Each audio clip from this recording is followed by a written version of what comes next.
our second series of webinars. This is on the magic of ILIZAROV, the Ghurki way. And the first session is on distraction histogenesis. And I'm Dr. Mohammad Saad Ilyas, and I'm a consultant in Ghurki Trust Teaching Hospital in Orthopedics and Spine Department. Wes, while we are waiting, may I say something? Sure, sir. Why not, please? Bismillah ar-Rahman ar-Rahim. It's a matter of great honor and privilege for me to see my able team developing such subspecialties which are almost unheard of in Pakistan. We started doing ILIZAROV in 1992, and we were the first ones in the south and north of the country after Yunus Sumru, who started this in Karachi in the same year. And my ace over the years has been Professor Shehzad. I used to call him Professor Shehzadov.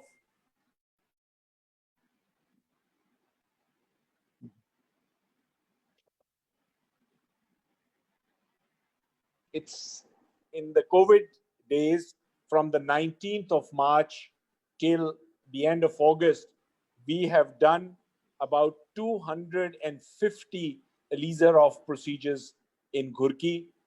We take pride and thank Allah that He's been very kind to us, and we did not take a single day off. And we've, alhamdulillah, done a lot of work during this period. We have now crossed 3,200 major surgeries since the 19th of March. Thanks to Allah and my team, no one took any day off, and we were all working together. And we presented our work of fibula pro tibia in the Asami program in Barcelona, and we had the largest series done by Professor Shehzad for pan-osteomyelitis of the tibia. And I thank Saad. He is our new protege, and he is doing things that even Katani admitted that he's never done. So good luck to you all, and thank you, Saadi, and thanks, Shehzad, for arranging this webinar. And it's over to you, Saad. You are back now, and Shehzad to kick off. Thank you very much. Thank you so much, sir. Thank you so much for your valuable comments. It will be great if Dr. Shehzad Javed also. Thank you, sir. Thank you for. And we started in 92 and 91 with Amer Saab. First visa was applied by Amer Saab, and then I took a lot of that. And 2 years back, Saad started his, and now he's totally trained in and training a lot of trainees there, and he's much better. ILIZAROV surgeon, correcting a lot of deformities, and those deformities which was not possible to correct, he's correcting that, and he is very much interested in that. So he is no Saad off. After me, the total charge is with Saad. Thank you, Saad, for arranging these webinar for giving learning to others. And I always call this ring as a magic.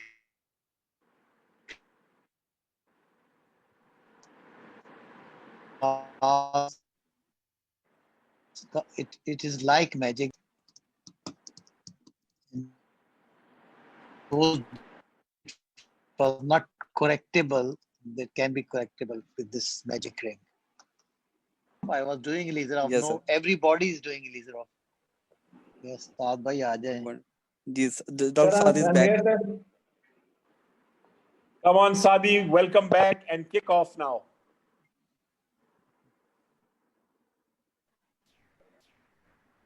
Hello, can you all hear me? Yeah. Yes, I'm really sorry. I don't know what happened to my computer. Sure. It simply got crashed, and it took forever for it to restart. But now finally it's on. Now we can. Please, can you make me the host so that I can share my screen with you? I'll try my best.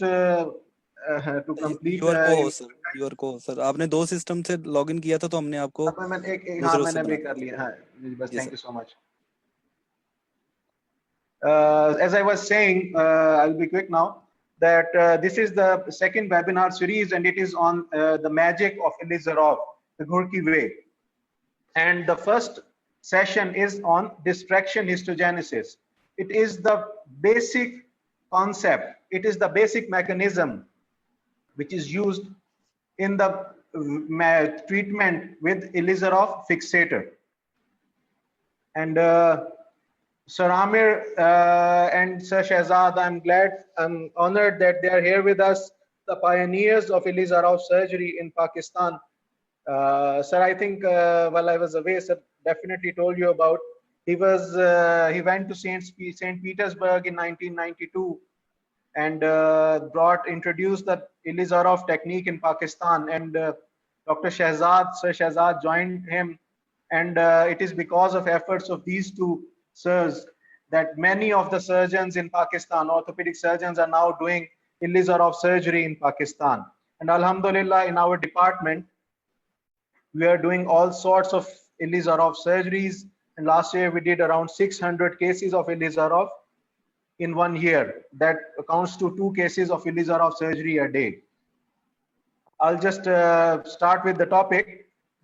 This is about distraction histogenesis. You must be wondering, why have I not used the term distraction osteogenesis, which is being used many times, and you must have heard it over and over again.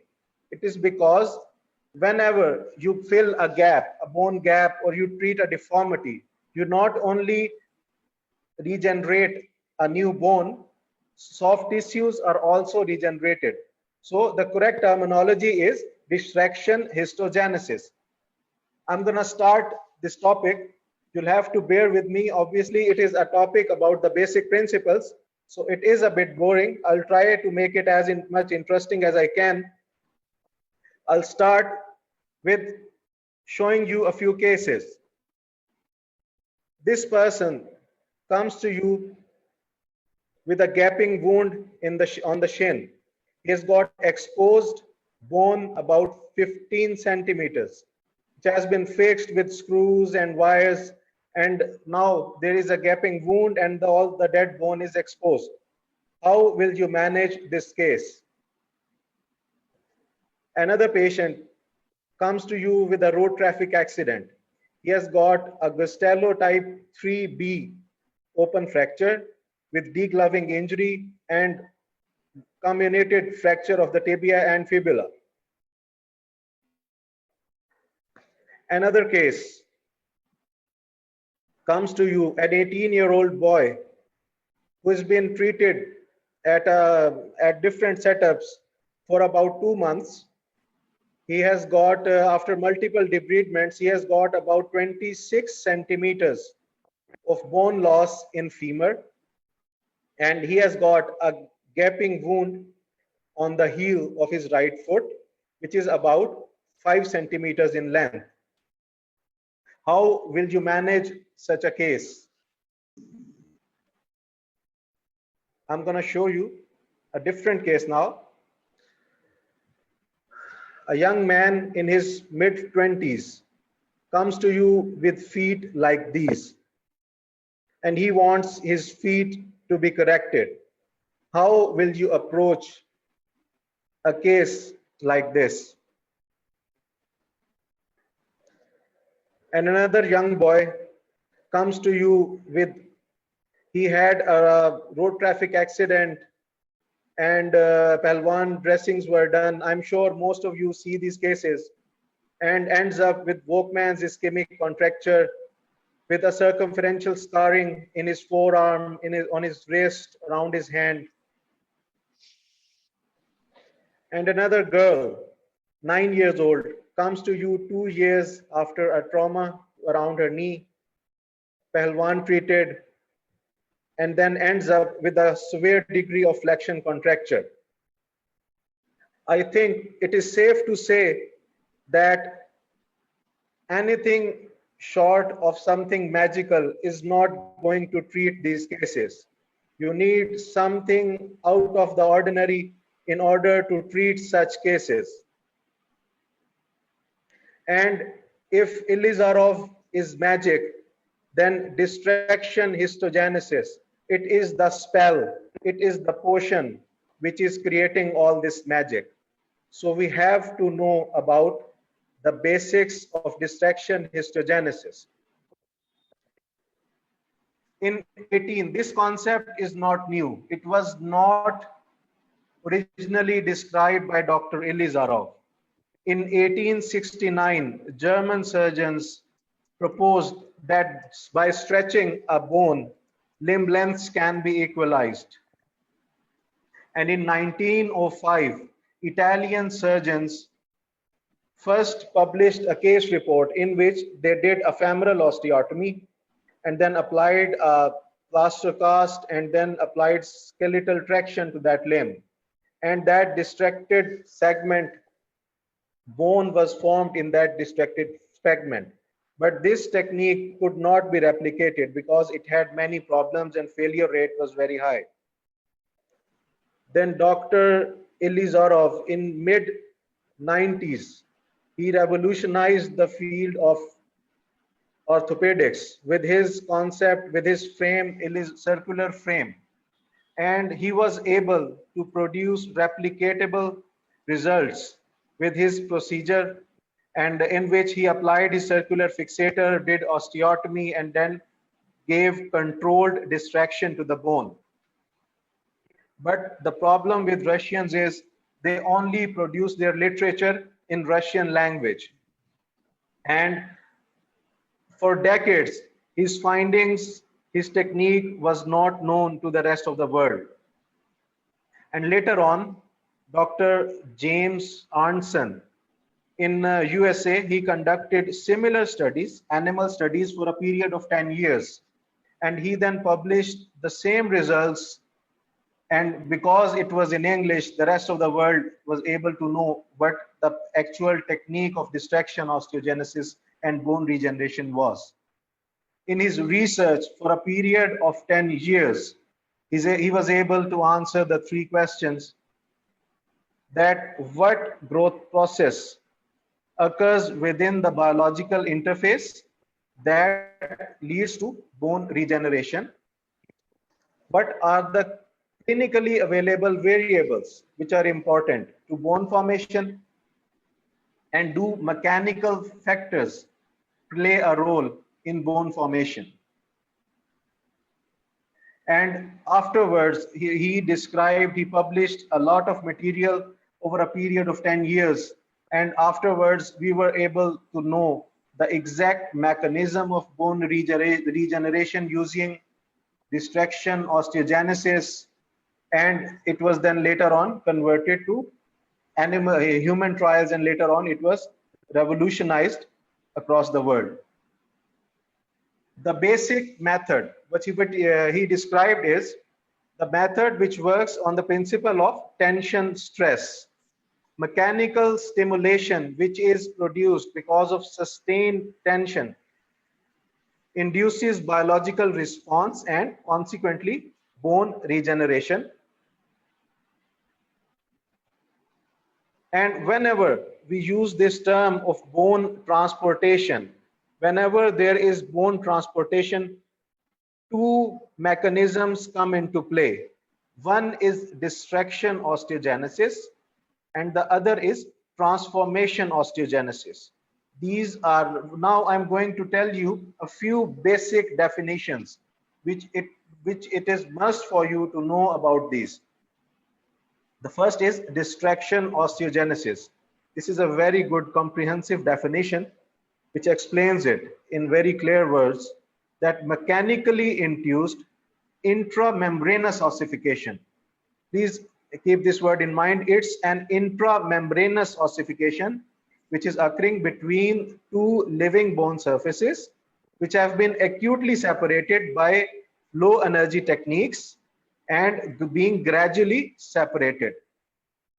So, and what is transformation osteogenesis? Whenever we are doing a bone transport, there are two things occurring. In let's say in a case of gap non-union, at one end we have done an osteotomy and we are doing distraction osteogenesis at that place, while at the non-union end, the non-osseous interposition is being converted into mature mineralized bone. This process is known as transformation osteogenesis. And bone transport constitutes of these two processes. So the focus is in this session is on distraction histogenesis. And there are 4 stages of distraction osteogenesis. First is that you do an osteotomy.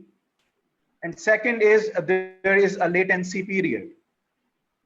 Third is the distraction phase. And in the end is the consolidation phase. We need to know what these stages are, what factors take their part, play a role in these stages. If there are any questions, you Yes, can sir. you can Sir, please record these we questions have and yes. sure, sir. If, Yes, sir. when I'm done with my first session, you can take all the questions and then we can answer them. Okay. Let me Right. first finish It this is first requested part. it is requested to all attendees, either you have two options, either type your question in question and answer session tab, or otherwise just raise your hand and we will take your question at the end of session. Please, thank you. So the stages of distraction osteogenesis. I'm going to tell you the first step, the osteotomy step in the end, because it is the most important step. Latency period. It is actually the interval between the osteotomy and initiation of distraction. And if we histologically, if we see this period, this is just like what happens when you have a fracture and what happens in the next few days. Histologically, it is exactly the same. And we all know if there is a closed fracture and it is being managed closely, bone formation is better, it is earlier. And when there is an open fracture and when you open a fracture to fix it, there is some delay in union. So this is the latency period is just like what happens immediately after a fracture.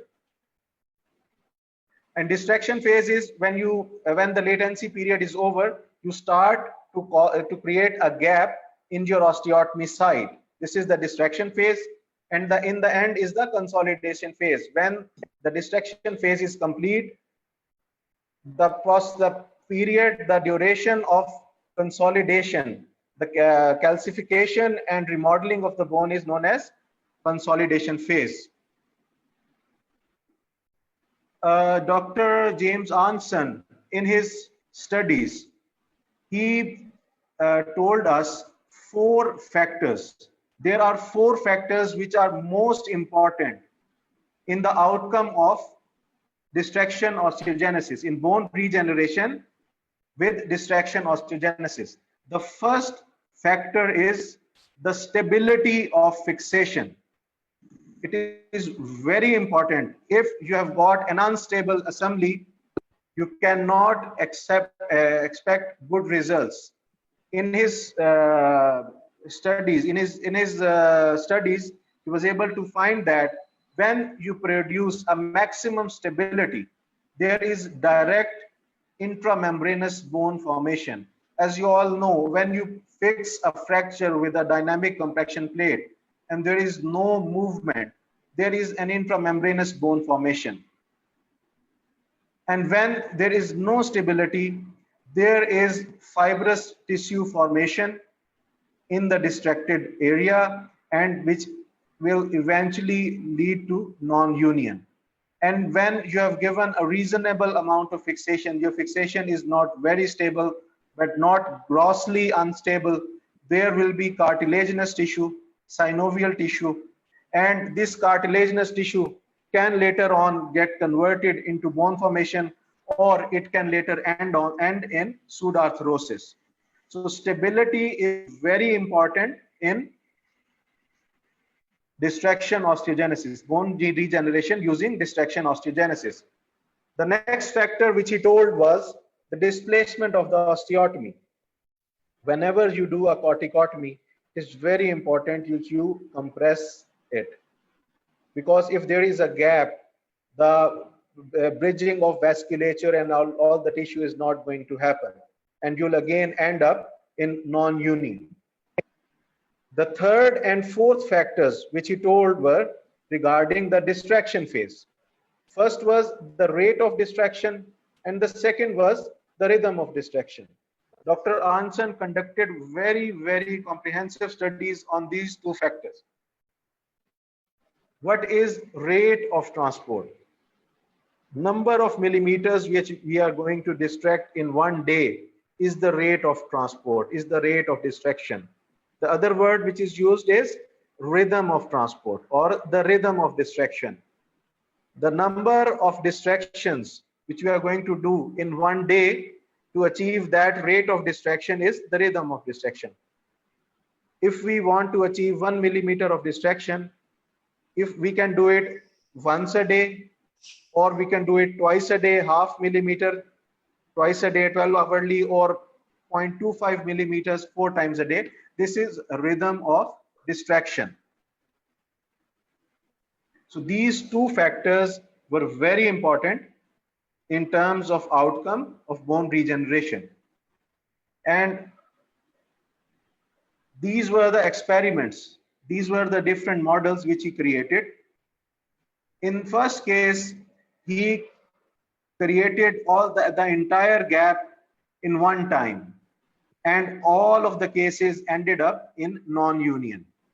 In another case, model, he distracted 1 to 2 millimeters once a day. So the rhythm was once a day, and again all of the cases ended up in non-union. Then he tried 0.25 of a millimeter distraction twice daily. So he did half millimeter distraction a day, and in that animal model, all of the cases eventually led up to premature consolidation.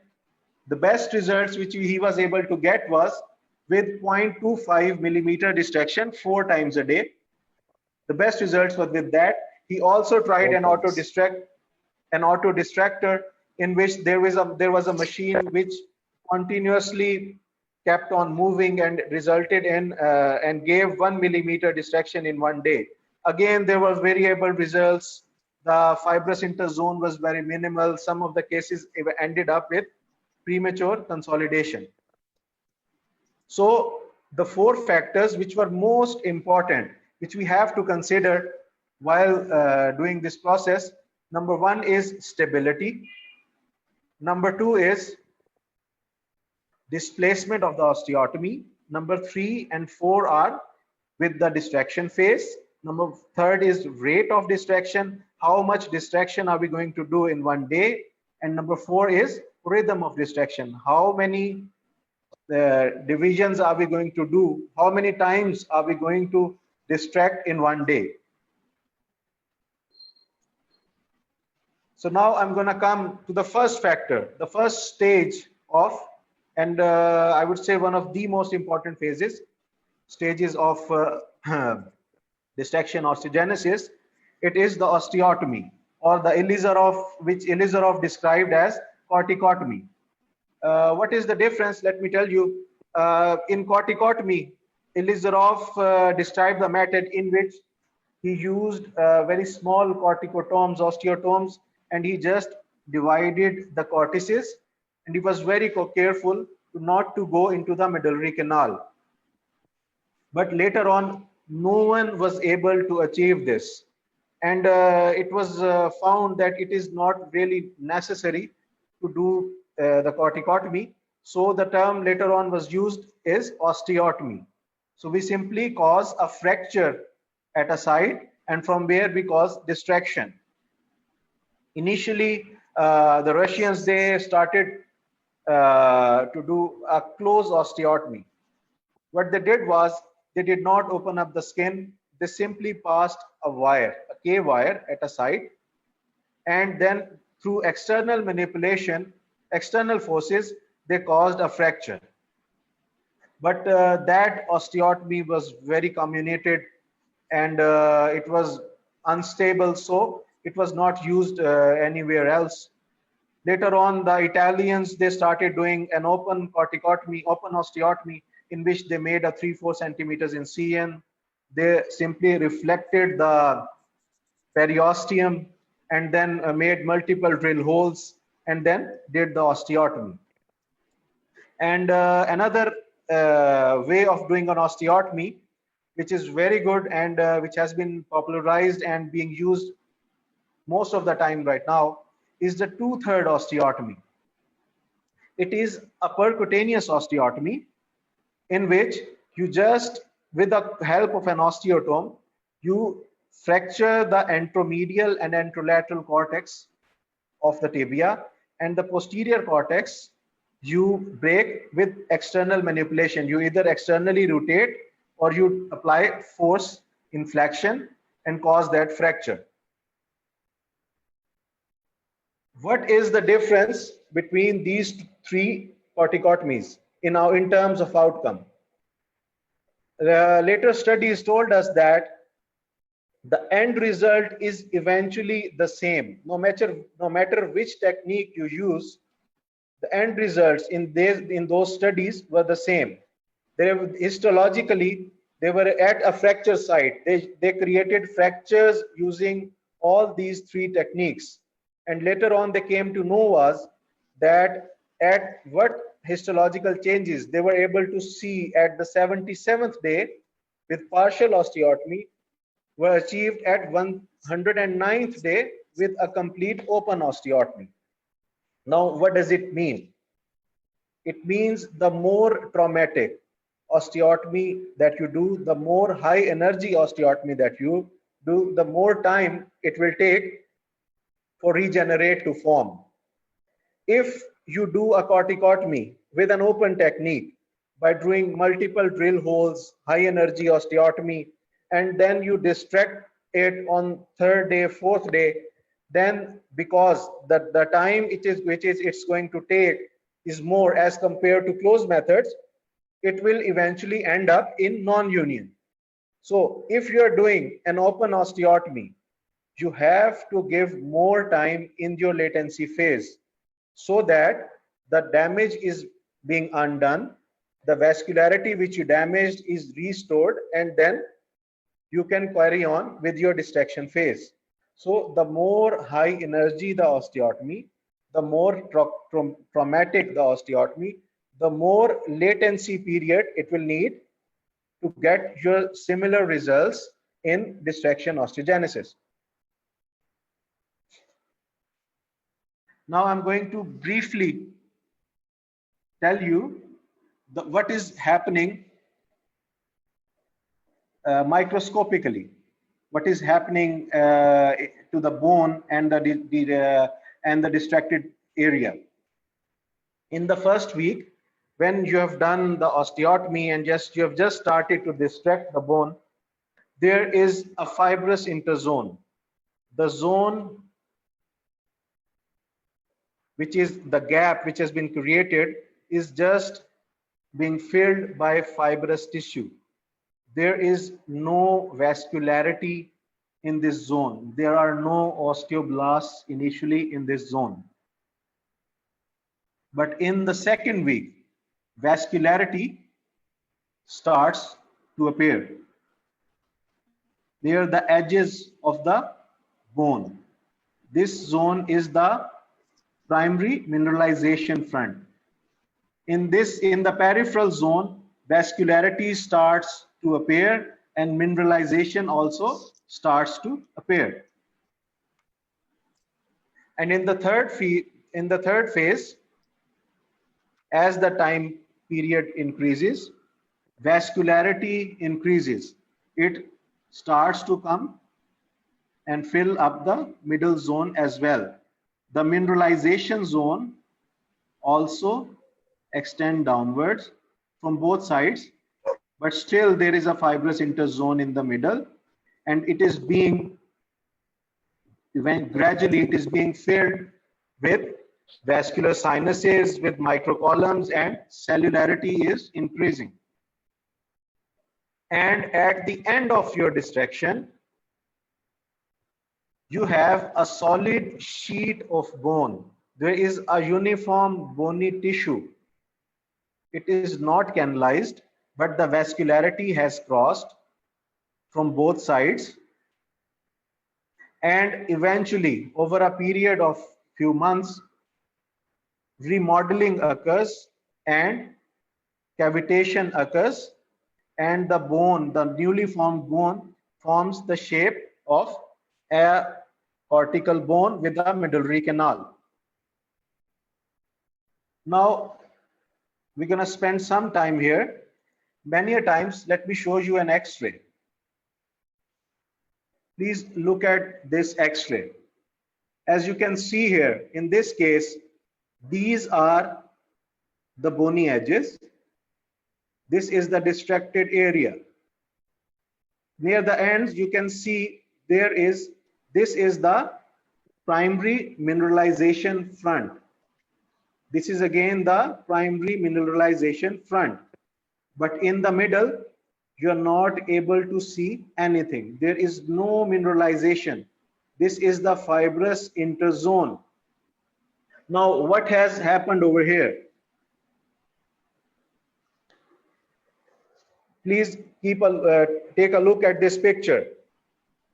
Whenever there is a march, the army people are marching or they are going somewhere, they always keep pace with each other so that they reach at their destination in same time.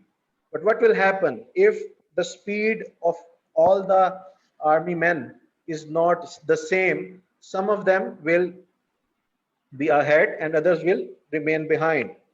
Now, what do you need to do in this scenario? If your target is that everyone should reach the end zone at the same time, one option is that those who are in front, they should come back, or they should wait at their place and let the others who are behind join them. Now I'm going to go back to this slide.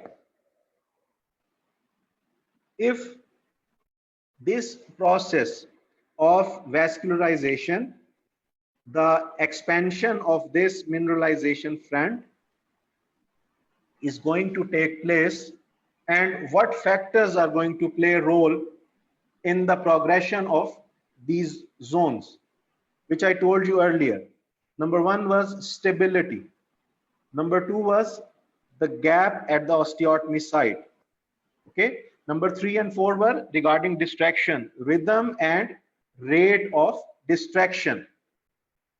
So what will happen if you have done a traumatic osteotomy, an open osteotomy, and then you did not give enough time during your latency period and you started the distraction phase? Obviously, the pace of new bone formation is not going to match with your distraction phase. And this will end up in a picture like this, that there is a lot of fibrous zone, very small primary mineralization front, and this case is going to end up in non-union. So I'm gonna again go back here. So what is the option do you have here if you want to treat this case? Number one is apply the ILIZAROV and apply the technique of distraction osteogenesis after knowing the basics. You should know what type of osteotomy to do, what is a stable assembly, and depending upon your type of osteotomy, how much latency period you need to give, and afterwards you'll start your distraction phase. At what rate and at what rhythm do you want to continue your distraction phase? All these factors are going to take part in the outcome of bone regeneration with distraction osteogenesis. So in this scenario, how this problem was tackled? I wanted to show you this case in particular. Now look at the bone. Now you can see the primary mineralization front has on both sides has joined and bone formation is underway. So what was done here? The distraction was collapsed. The distraction of bone, which was distracted, it was brought back, the gap was reduced, and patient was followed until the primary mineralization front approximated, and then at a slower pace, distraction was continued. And then, and since the pace of your distraction and the new bone formation paralleled, the bone formation occurred. Have we got any questions so far? Not yet. Not yet. We don't have any Yeah. question, but we can have raise hands. Yes, But if there are any questions so far, I can explain and then I'll proceed with the next session. Dear attendees, if you have any question, just click on the raise hand. Ji. We have a question from Dr. Rehan. Dr. Sure. Rehan, please unmute yourself and ask your question.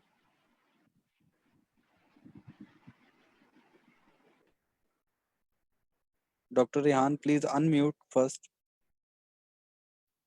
Sorry. Yes, Dr. Rehan, please go ahead.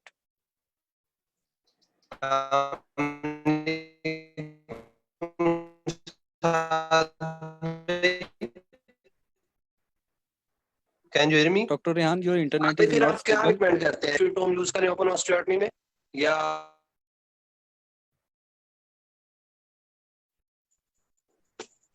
अस्सलामुअलैकुम अब आवाज आ रही है जी अभी आ रही है doctor Rehan please अभी दोबारा अपना क्वेश्चन पूछिएगा मैं ये पूछ रहा था कि फिर आप क्या रिकमेंड करते हैं क्या हम के वायर से ड्रिल करने के बाद ऑस्टियोटोम यूज करें या डायरेक्ट ऑस्टियोटोम यूज देखें the basic principle of osteotomy देखें एक चीज को जहन में रखें कि आप जो ऑस्टियोटमी कर रहे हैं the word osteotomy which you are using is it's basically a fracture formation ideal circumstances may you need to create a closed fracture which I discussed with you earlier that when there is a closed fracture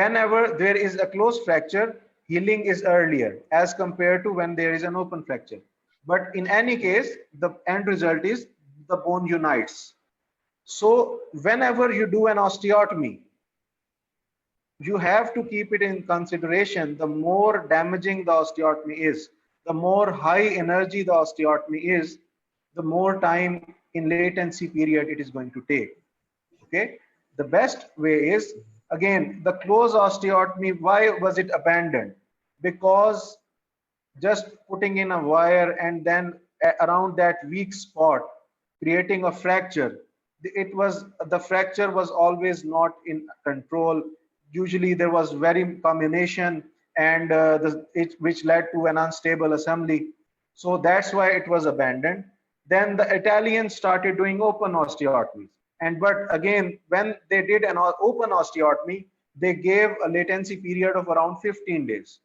अगर आप 15 दिन का latency period दे रहे हैं तो end result same आएगा अगर आप drilling करके भी करेंगे but what is recommended कि you don't do drilling you use sharp osteotomes with the help of those osteotomes very slowly you break the cortices and it does not really matter that you end up with a wedge fracture or not it does not really matter you don't need to have a very transverse looking osteotomy it should be a fracture with the help of an osteotome maybe you can get away with 1 or 2 drillings but not you some people do 15-20 drills and then do an osteotomy in such scenarios you need to increase the latency period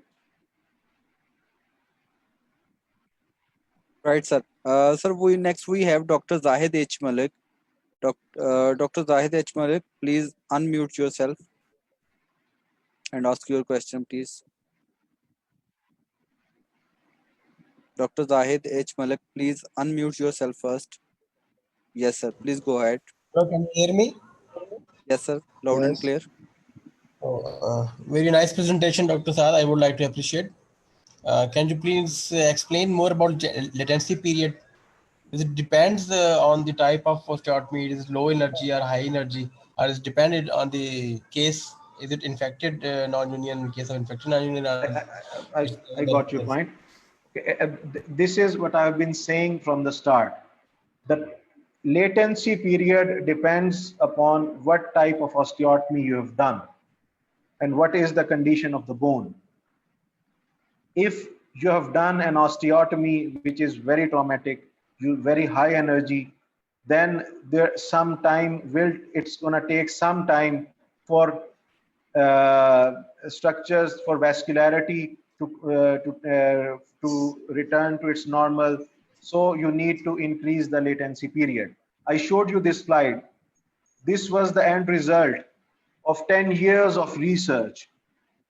Whenever they did a partial osteotomy, the changes histological changes at the fracture site, which were there in the 77th day when doing an open osteotomy, the same changes appeared in 109th day.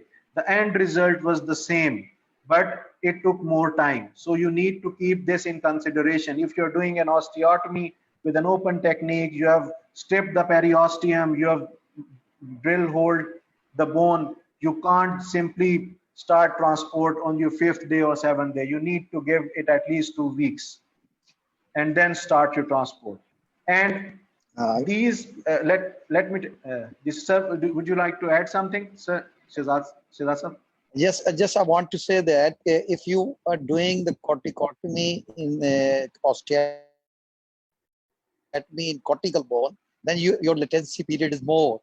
And if you are doing in cancellous bone, then your latency period is less because cancellous bone have more potency to unite earlier. So this is also a point which is very important. If you do the cancellous bone osteotomy, then the 5 or 6 days are very good to distract it. The other both 3 things you are telling is very good. Osteotomy and drill is good. If you can't do with the osteotome, you can do with the drill, because sometimes with the osteotome you can shatter the bone. And that is also good osteotomy, but if there's oblique osteotomy is fine, but by shattering the bone, it's better to do 1 or 2 drill and then break it. It is always, thank you so much, sir, for raising a very good point. The type of bone, if it's a cortical bone, obviously it is a relatively less vascular bone. Can you listen me? So again, yes. Hello, can you hear us, sir? Hello? Yes. Yes. Dr. Shehzad, please make your point. Yes, I'm listening. Gigi, sir. Thank you so much for raising a very good point. Obviously, in the cortical bone, there is less vascularity. And in the cancellous bone, since metaphyseal area, the surface area is more, the vascularity is more, again, you're going to be able to start your distraction a bit early. Again, the other factors are the surrounding tissue. If you have got a scarred up skin surrounding that osteotomy area, again, that area is not going to be as vascular as a normal area. So again, you need to give some more time. And again, let me tell you, this study was conducted on dogs. This is not a human study. It is always recommended that you start slow. Don't simply start your distraction phase at 1 millimeter a day. Maybe start at 0.25 millimeters twice a day. Distract the bone at a rate of 0.5 millimeter a day. Distract it for 2-3 weeks, then get an x-ray, see the result. If you are able to see your primary mineralization front by then, there is some haziness in the bone edges, you can maybe increase your speed, but don't simply start at 1 mm a day. As a rule, this usually does not happen in human beings. Any other questions? Thank you so much, sir. Thank you so much, sir. Sir, we have a lot of questions. We have almost 8 questions, 3 hand raised. So I would request you to please. First, let me finish the presentation. Right, sir. So first, you must remember as you remember, in the beginning, I showed you a few cases. Let me tell you how we concluded.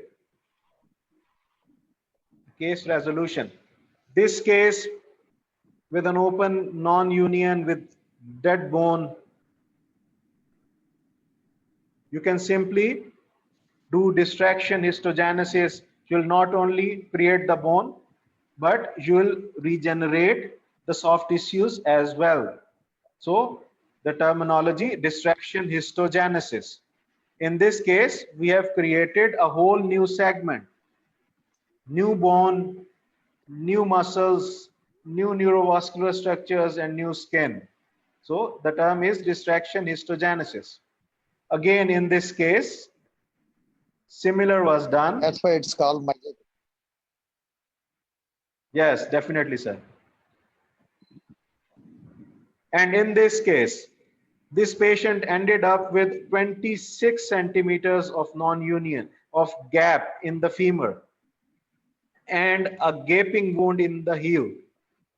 So using corticotomy, osteotomy, and segment transport, not only the bone was created, heel skin was also lengthened using the same principle of distraction histogenesis.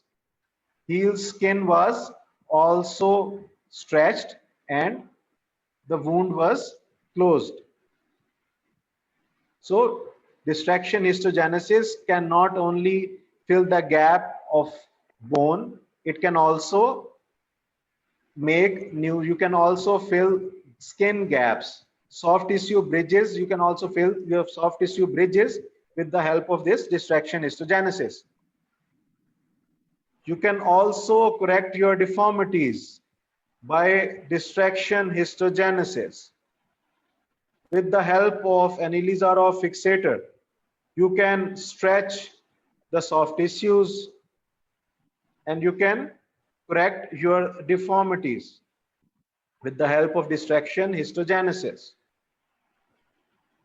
In cases of Volkmann's ischemic contractures with no skin, only scar tissue encircling the forearm, the wrist, and the hand, you can correct all sorts of deformities. You can generate new soft tissue with the help of distraction osteogenesis and end up having a straight hand with reasonable function.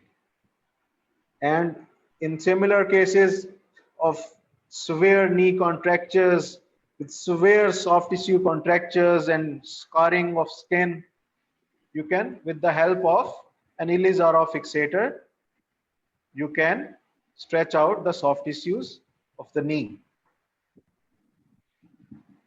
This concludes our session. I'll take on a few questions more, but let me tell you, in the later sections, we will be moving towards a relatively specific portion. In our next few sessions, one section will be on medial fibular transport in tibia. Sir Shehzad has kindly agreed he will give us a lecture on medial fibular transport. And then we will have a few other sessions, one on ILIZAROV hip reconstruction and few other sessions. And I'll try my best that we'll have 2 sessions of live surgeries as well. One, we will be having a live surgery in which we will show you how to apply an ILIZAROV for a case of tibia non-union, and one for a case of femur non-union. And I will share with you the agenda in a few days in detail about our future webinar sessions. So can we Right, sir. Thank you so much, sir. Thank you so much for wonderful presentation. We have few questions. Yes, I'll read them and then I'll answer them. Yes, sir. In question and answer session, sir, please. Okay. What about Giglisa osteotomy? Again, Giglisa osteotomy is a percutaneous osteotomy. In this technique, you do strip the periosteum. But again, since you don't make too much incisions, there are only 2 percutaneous incisions. It is a relatively low energy osteotomy and a very good osteotomy. People are doing it and with very good results. Low energy osteotomy. Whenever you use an oscillating power saw, it's a high energy osteotomy. Whenever you are doing multiple drill holes, it is a high energy osteotomy. A low energy osteotomy is manual osteotomy. You are using a giggly saw, or you are using a very fine osteotome and generally hammering the cortex to create a fracture. This is a low energy osteotomy. Primary ossification front. I'll show you the slide again, and then I'll tell you primary mineralization and cortical front. I'll show you the slide and then I'll explain it to you. Yes, there is no harm in increasing the latency period. But again, if you increase the latency period too much, you can end up with premature consolidation of your osteotomy size. Those are safe type periods. The safe approach is you do a relatively less traumatic osteotomy and you give latency period of 5 to 7 days, and then always start at a slower pace, maybe 0.25 millimeters of distraction twice a day. And then if the regen rate is good, your primary mineralization front, you're able to see the mineralization, you can maybe increase the speed. How much length can be achieved in femur and tibia? The main limitation factor are the muscles, because muscles are the least muscles do have least hyperplasia. They simply stretch. There is very least new muscle formation.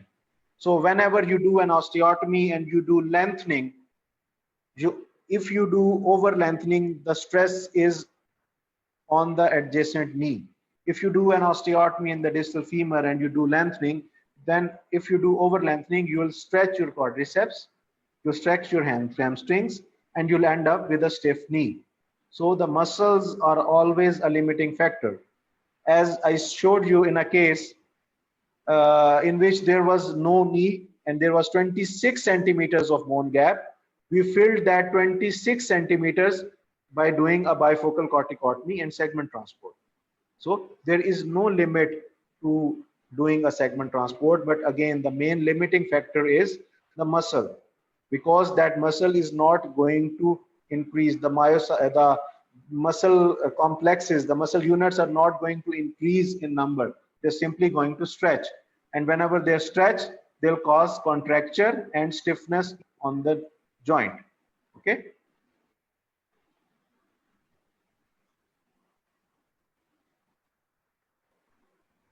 There was a rule that 30% of the total length of your you can stretch that. More than then, this is a maximum limit. More than then, Yes. then these are always problem. In segmental transport, you can transport any length. Definitely, sir. And while you are doing limb Distraction, lengthening, usually 30% of the total limb length. yes, while you are doing distraction, lengthening, you need to keep an eye on the joint. If the movements at the joint start to become painful and difficult, you need to either slow down or you need to stop. You can always stage your lengthening procedures. Maybe achieve a small amount of length, stop the procedure, get union, after 1 year, do another. There's no need to achieve all the length in one go. And some of the people are asking regarding hinge mechanism in the cases of knee contractures. This was a basic talk on distraction osteogenesis. I wanted to tell you about the basic principles of distraction histogenesis and the histology of it, the mechanism of it, and the basic principle. So how are we going to correct a knee and all this? So I wanted to show you, because the correction of knee contracture is also a distraction histogenesis. You are actually creating new vessels nerves, new skin, and new soft tissues with your distraction process. So it's also distraction histogenesis. I was actually telling you the different indications of ILIZAROV surgery when using the technique of distraction histogenesis.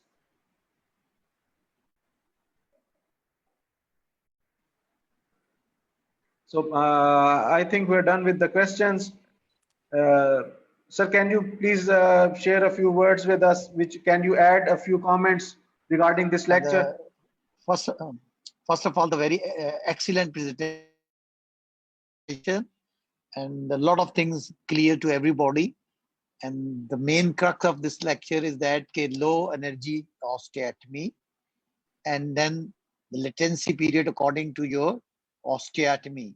And especially in cortical bone, you can give a time to them, but in the skeletal bone, earlier, and the per day 0.25 twice a day, or then later on you can do 1 millimeter by a day. So always distract slowly and look at the bone and look at the tissue ossification and bone formation. Then you can lengthen. And then the other thing, when you lengthen the bone, you always lengthen the muscles. So there's a lot of chances of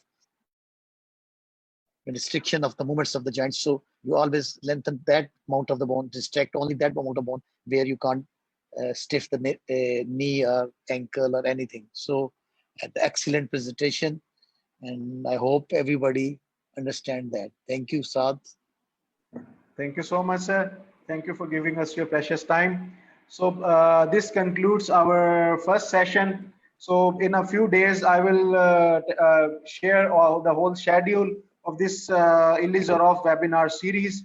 And inshallah, we'll meet again in hopefully in 2 weeks' time.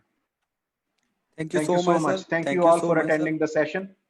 Thank you so much, sir, for being host. Thank you. I would Thank like you. to Thank you conclude the much. sessions Thank also. you. Sir, I would request all attendees, please stay tuned, follow the Facebook page of Gurki Trust Teaching Hospital for updates, and also you can follow the Wilson Pharmaceutical Facebook page where you can see all the sessions recording are available. You can view later on also, and there are also schedules, webinars, coming webinars will be also updated on our page. So please stay tuned. Thank you so much. Stay learning. Sir, more power to you, more power to Gurki Trust Teaching Hospital. Thank you so much, sir. Okay. Allah Hafiz. Allah Hafiz, everyone. Allah Hafiz. Thank you. Allah Hafiz. Allah Hafiz.